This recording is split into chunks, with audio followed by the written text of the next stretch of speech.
नमस्कार, मैं हूं संजय शर्मा। आप देख रहे हैं 4 PM गुजरात। गुजरात लॉबी भी परेशान है। बंगाल चुनाव की लहर के बाद तो फिर तोड़फोड़ शुरू कर दी है। दिखा दिया है कि हम आम आदमी पार्टी को कैसे तोड़ सकते हैं। अभय दुबे जी ने बताया है कि इस तोड़फोड़ के पीछे का मनोविज्ञान क्या है और क्यों भ्रष्ट लोगों को लाके भाजपा अपनी वॉशिंग मशीन में धुलवाना चाहती है। साथ ही ईरान और अमेरिका के बीच युद्ध की नई तैयारी क्यों शुरू हो गई है। चलते हैं अभय दुबे जी के पास सारी बातें समझने के लिए। 4 PM में बहुत बहुत स्वागत है अभय दुबे जी आपका। मुझे भारतीय जनता पार्टी बड़ी पसंद आती है। आदमी प्यार से बात सुने तो प्यार से, लठ से बात सुने तो लठ से। प्यार से कहते हैं कि भैया हमारी पार्टी में आ जाओ, नहीं आएंगे। राघव चड्ढा के साथ आ जाओ, नहीं आएंगे। ईडी का छापा पड़ेगा और तुरंत आ जाएंगे। ईडी भी कह देगी फाइल अब बंद, भाई साहब चले गए अपनी वॉशिंग मशीन में। इतनी बढ़िया भारतीय जनता पार्टी की वॉशिंग मशीन है। गिरगिट भी पेड़ पे चढ़ के सोचता होगा कि ये नेता जो है हमारा नाम क्यों लेते हैं, ये तो हमसे भी गए बीते रंग इतनी जल्दी बदलते हैं। राघव चड्ढा जैसे लाखों सीए हैं इस हिंदुस्तान में। परिणीति चोपड़ा घास नहीं डालती हैं अगर वो राज्यसभा के सांसद नहीं होते। अरविंद केजरीवाल उनको उतनी लिफ्ट नहीं देते। लेकिन बंदे ने गिरगिट से भी ज्यादा तेजी से रंग बदला। खुद खुद गया, ईडी के छापे पड़वाए, बाकी लोगों को ले गया। आम आदमी पार्टी भी गजब की पार्टी है, गजब की हिम्मत है, हारती नहीं है। लेकिन कुछ सबक तो सीखती है ऐसे उद्योगपतियों को, ऐसे लोगों को। कम से कम अब अरविंद केजरीवाल दूर रखेंगे मौका परस्त लोगों को। लेकिन भारतीय जनता पार्टी ने तो बेशर्मी की हदें लांघ दी है। दूसरी पार्टी को तोड़ना, ईडी के छापों से तोड़ना, भाजपा की भ्रष्ट वॉशिंग मशीन में शामिल कराना और ईमानदार होकर नेताओं को निकाल लेना। बीजेपी को लगता है देश के लोगों पे कोई फर्क पड़ता नहीं है। फर्क पड़ता भी है वाकई में अभय जी, कुछ नहीं पड़ता लोगों को। देखिए, ये मसला जो है वो सब बातें तो हैं ही जो आपने कहा है, बिल्कुल ठीक कहा आपने कि भारतीय जनता पार्टी पहले बड़े प्रेम से कहती है कि हमारी पार्टी में आ जाओ, नहीं आता तो फिर दूसरे हथकंडे इस्तेमाल करने लगती है। वो सब बातें ठीक हैं, लेकिन यहाँ मसला कुछ और है। जब कोई लोकतंत्र पुराना हो जाता है और जम जाता है तो उसमें कुछ पार्टियों का उसके अंदर प्रभुत्व हो जाता है। कुछ पार्टियों से भारत में कांग्रेस का और भारतीय जनता पार्टी का प्रभुत्व है राष्ट्रीय स्तर पर। अगर आप ब्रिटेन में देखेंगे तो वहां भी 2 पार्टियों का प्रभुत्व है। आप अमेरिका में देखेंगे वहां भी 2 पार्टियों का प्रभुत्व है। और ब्रिटेन और अमेरिका में तो स्थिति यह है कि तीसरी पार्टी का आना मुश्किल है, बनते भी नहीं है, कोई बनाता भी नहीं है तीसरी पार्टी।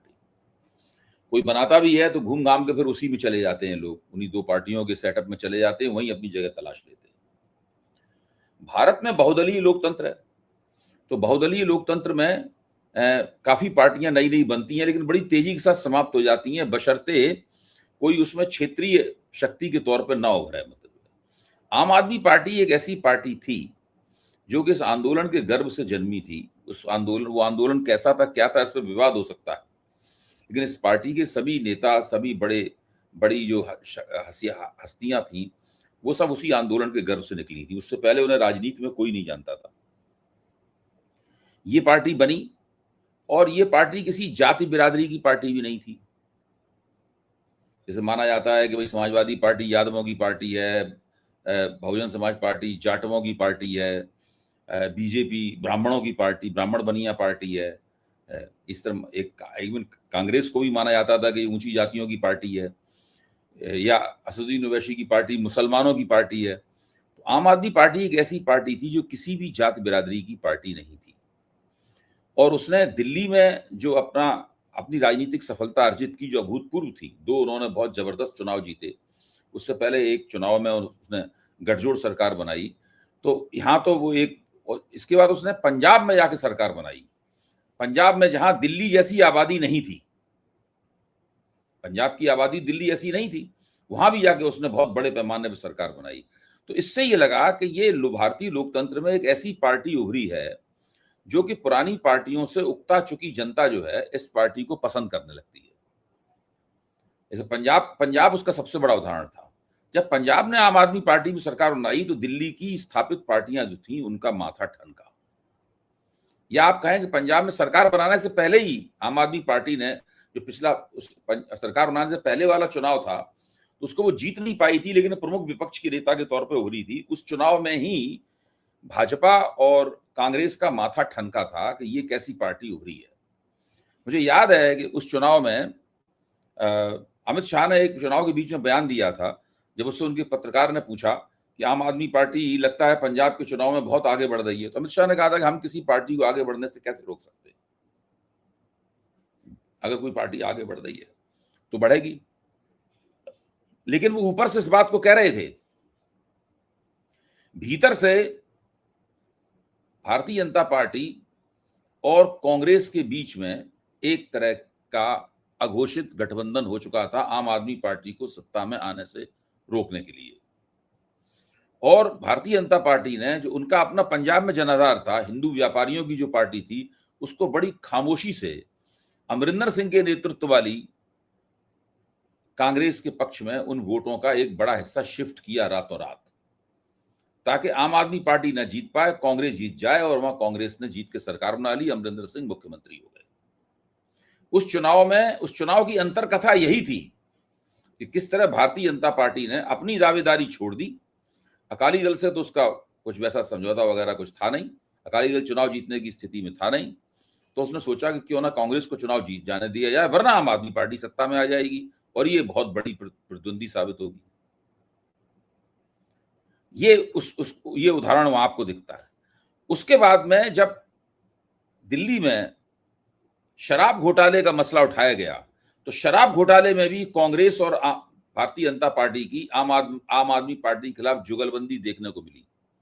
कांग्रेस ने शिकायत की, भाजपा के एलजी ने सीबीआई जांच का आदेश दिया, और देखते देखते आम आदमी पार्टी के तमाम नेतागण जो है अरविंद केजरीवाल समेत जेलों में डाल दिए गए। और बड़े पैमाने पर प्रचार चला कि ये लोग भ्रष्टाचार के आरोपी हैं।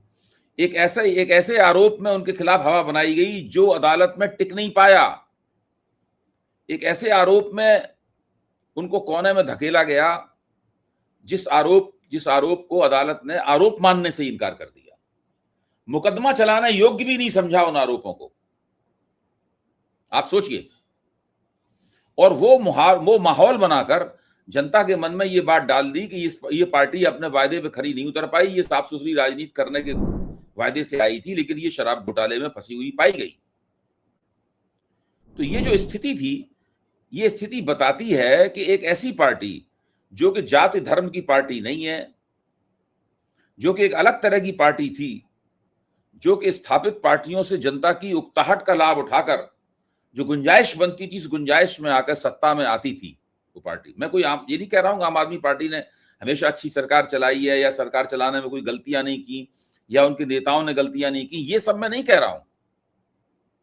मैं ये कह रहा हूं कि एक नए किस्म की शक्ति जो लोकतंत्र में उभरी थी, उसको स्थापित पार्टियों ने किस तरीके से साजिश करके जो है उसको खत्म कर दिया या खात्मे के कगार पर पहुंचा दिया। आज क्या स्थिति है? दिल्ली में आम आदमी पार्टी चुनाव हार चुकी है।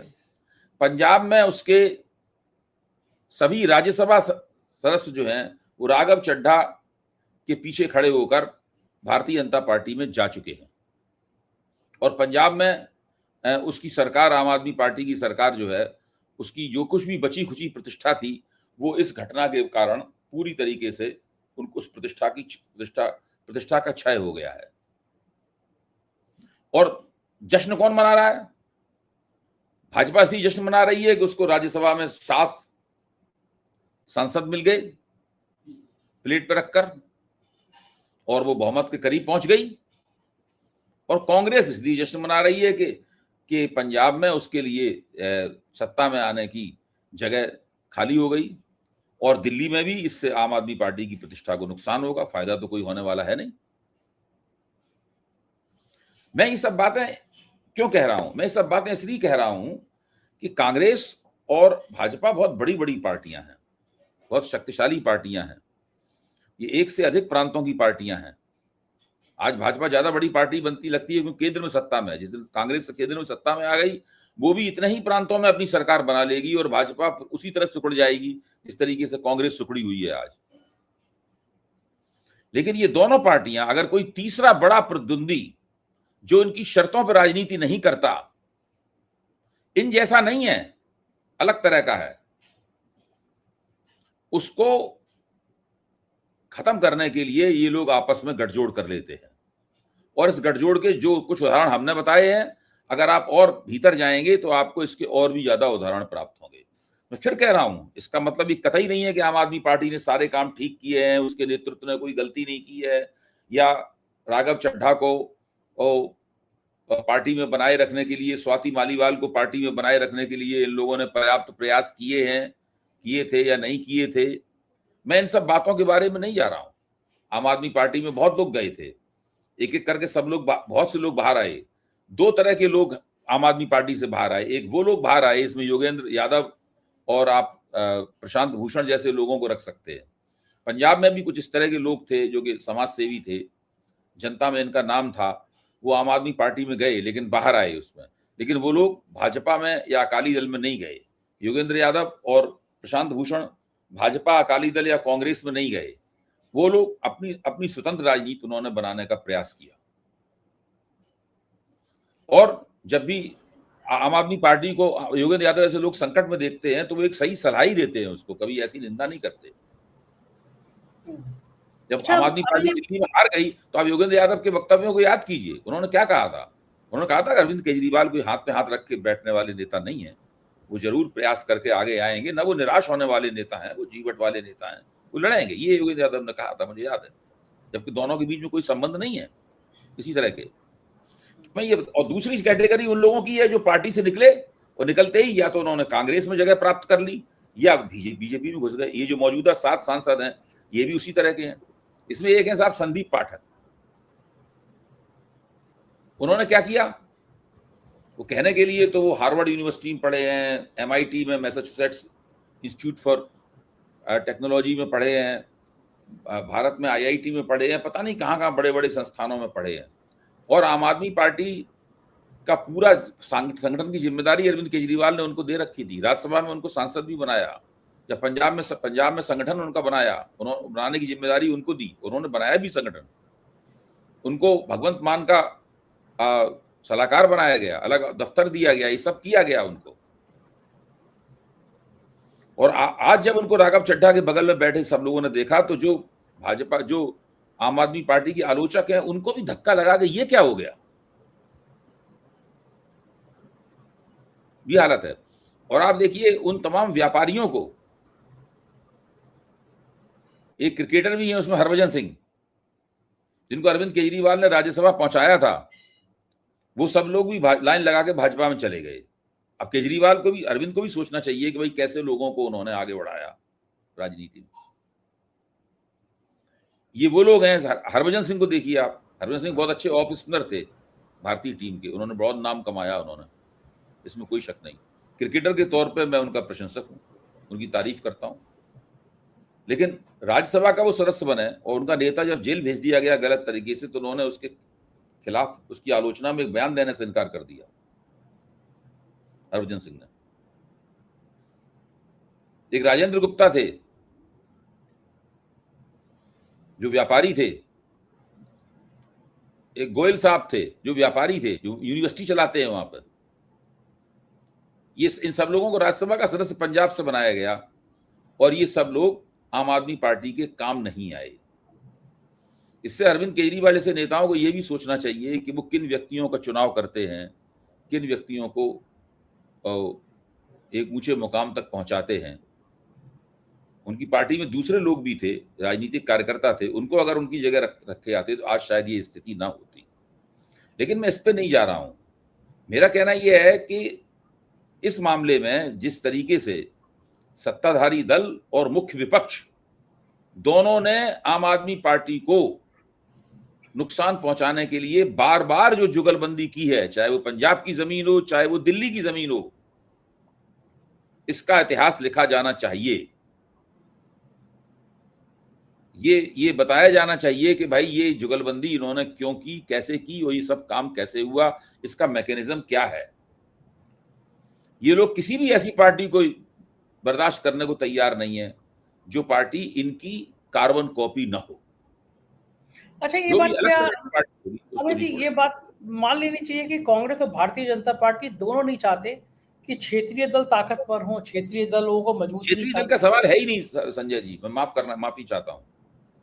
आम आदमी पार्टी जो साधारण सामान्य स्थापित क्षेत्रीय दल होते हैं, जैसे तेलुगु देशम पार्टी है, ऐसे द्रमुक है, जैसे तृणमूल कांग्रेस है, ये इस तरह के जो क्षेत्रीय दल हैं उस टाइप की पार्टी भी नहीं है।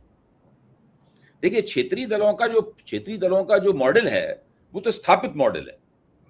भाई क्षेत्रीय दल होगा वो अपने क्षेत्र में रहकर काम करेगा, एक क्षेत्र में सीमित रहेगा क्षेत्रीय दल। आम आदमी पार्टी क्षेत्रीय दल नहीं थी, वो किसी दिल्ली जैसे शहर में वो अपना लगातार विस्तार करना चाहती थी।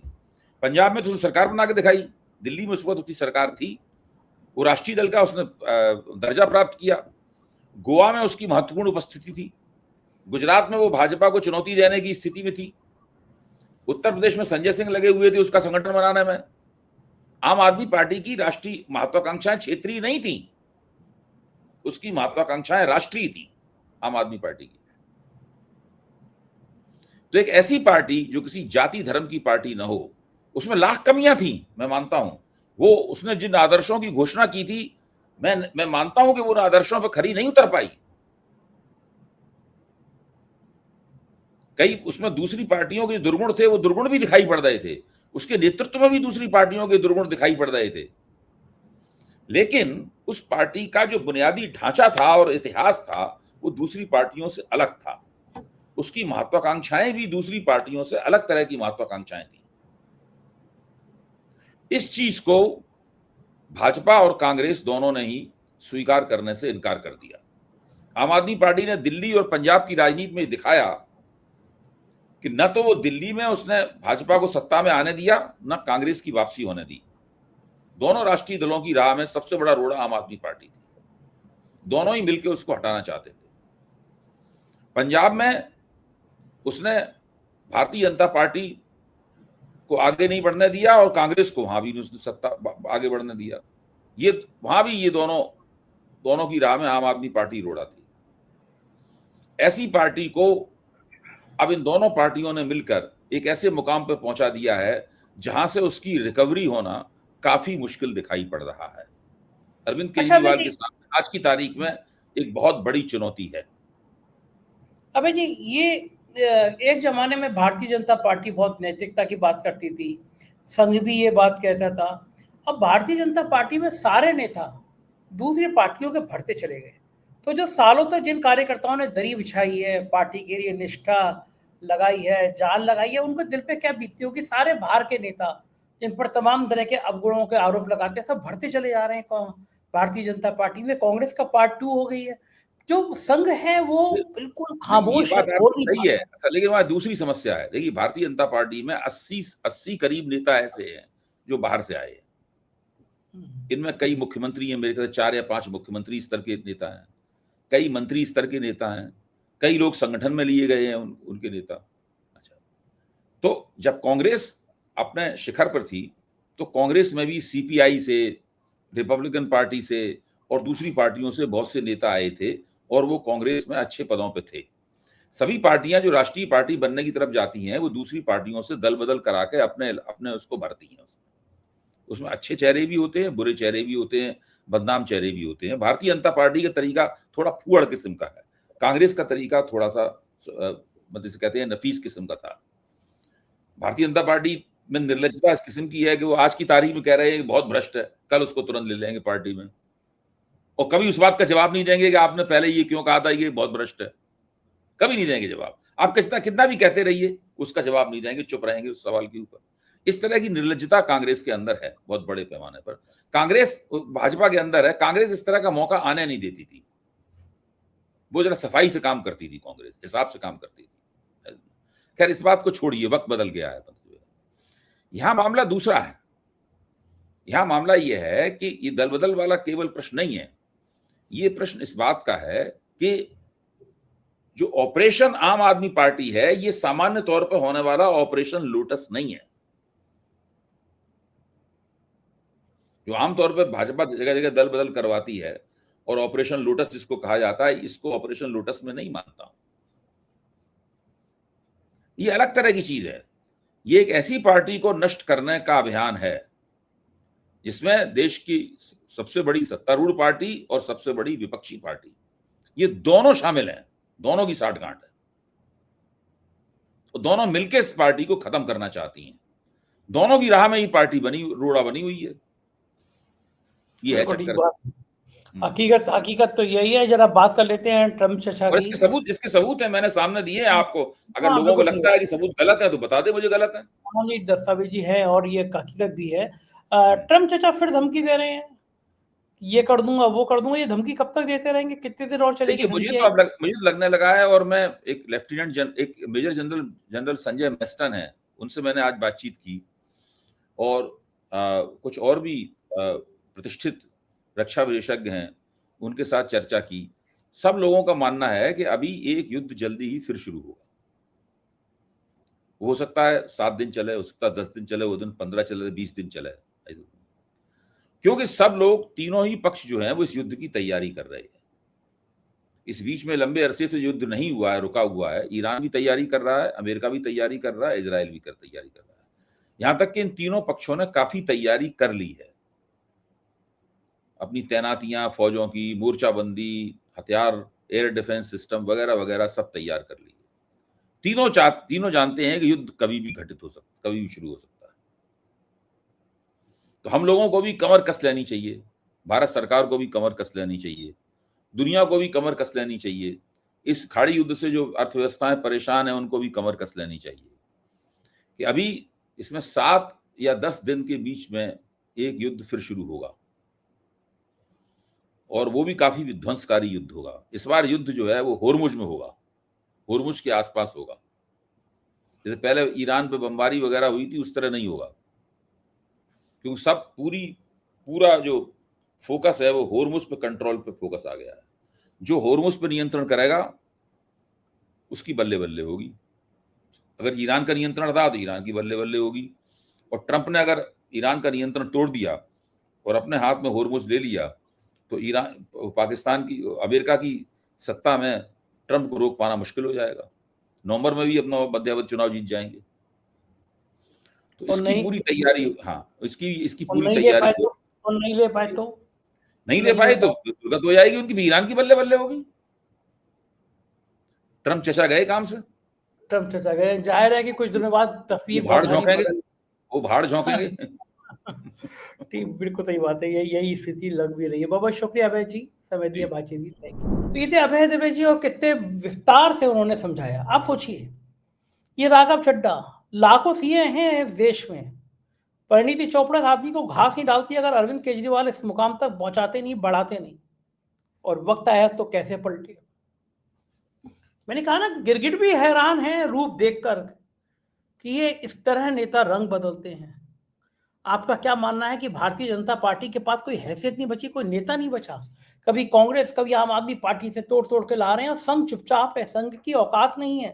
संघ को खत्म कर दिया मोदी ने क्या? संघ बोल नहीं पा रहा कि कहाँ गई नैतिकता वाली बातें, और कहाँ गए संघ के स्वयंसेवक जो नेता होने चाहिए? कुछ दिनों बाद राघव चड्ढा पंजाब में भाजपा के सीएम का चेहरा हो जाएंगे क्या? मैं क्या सही कह रहा हूँ या गलत कह रहा हूँ, बताइएगा जरूर। आपके कमेंट का मुझे इंतजार रहेगा। शुक्रिया, थैंक यू।